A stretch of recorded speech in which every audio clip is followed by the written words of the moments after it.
انا اسمي ميرفت المصري، مهندس كوميونيكيشن. ابتديت اعمل عجينه ورق الكراتين البيض، اعمل بيها عجينه ورق.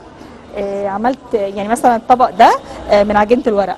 والسيديهات القديمه بدل ما بتترمي بقطعها وبلزقها بالغيره طبعا، على باخد القالب الاول وبعمل عليه عجينه الورق، وبعد كده بلزق بعد ما بينشف بيبقى قالب صلب يعني. بلزق عليه بقى السيديهات بعد ما اكون قطعتها، وبعد كده ممكن الونها بالوان ازاز وبالريليف، وبيدي بقى الشكل اللي حضرتك شايفه ده. ابتديت بعد كده بقى ايه يعني ايه زهقت يعني، بس واشتغلت برضو وده برضو من الورق اهو، ريسايكلينج للورق القديم، ورق الجرايد او ورق المجلات.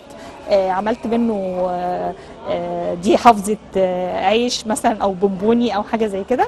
يعني اشتغلت ايه للحاجات القديمه الاول ريسايكلينج، بعد كده ابتديت ايه عايزه اجيب بقى خامات حلوه واشتغل عليها يعني. فاشتغلت في الازاز، انا بحب الازاز قوي. الازاز شفافيته بتديني ايه سعه كده في الشغل يعني. ده مثلا عملته بالديكوباج. كنت عايزه اعمل حاجه فرعونيه، فما لقيتش مناديل. الديكوباج بيعتمد على المناديل اكتر حاجه، فما لقيتش مناديل، رحت طبع الورق وقصقصته ولزقته بالغيره، وبعد كده بديله طبقه حمايه، تبقى فازه بقى شيك يعني، الناس بتقدرها يعني. غير الازاز بحب الخيش برضو. الخيش كخامه بحب اشتغل بيها، من الخامات الشيك الراقيه، بحس فيها بالرقي. مثلا دي عملت للفنادق او للمنزل عادي، لو عندي عزومه او حاجه، حافظه للمعالق والشوك، بحط فيها معالق وشوك وبتبقى حاجه شيك يعني في المناسبات. عملت منها مفارش للايدين للانتريهات.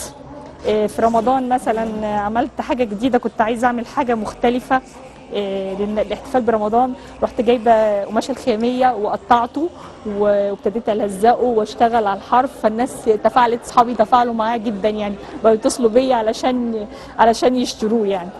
فبشتغل بخامات كتير يعني، بس اكتر خامات عجبتني في شغلها الازاز والخيش. مثلا هنا عندي طبق كان موجود اركوبال ومش بستخدمه، رحت الجندوفلي بخليهم مثلا ياكلوا الجندوفلي في البيت، باخده اغسله وانشفه، وبعد كده ابتدي الزقه برده بالغيره، وبعد كده بلونه بقى الوان اكليريك او بالريليف، بيبقى بيدي منظر جمالي يعني. هنا برضو الازاز هنا ده رسم مجسم بس من الداخل، يعني برسمه بايديا من الداخل عشان يديني التأثيرات دي.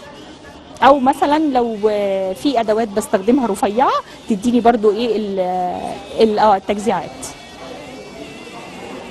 اشتغلت زجاج معشق،